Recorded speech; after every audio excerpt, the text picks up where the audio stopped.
បែកគ្នាច្រើនខែតែចិត្តស្នេហ៍បារម្ភដល់ដែរ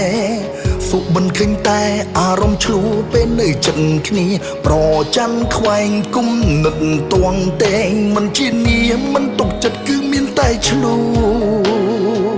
អ្នកថ្មីមកដល់ជាបាច់ចិត្តដែលសោពីចាំង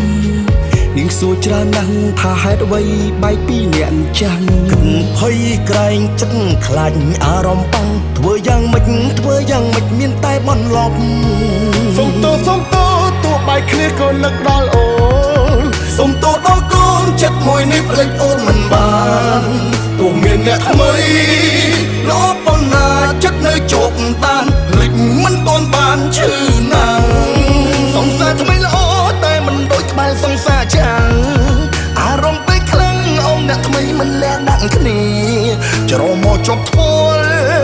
តែបេះដូងបែរនឹកពុំងាឬក៏ខ្ញុំជាមនុស្សអាត្មានិយម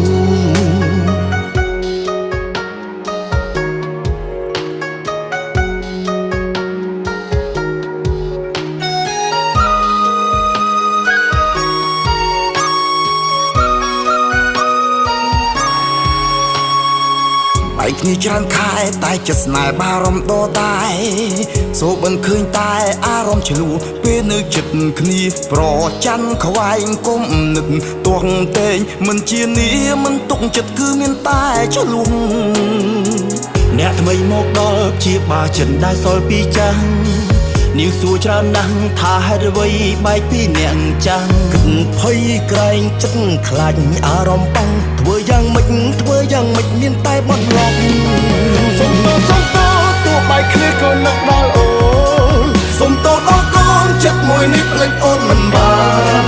ពុំមានអ្នកថ្មីល្អប៉ុណ្ណាចិត្តនៅជោគតាន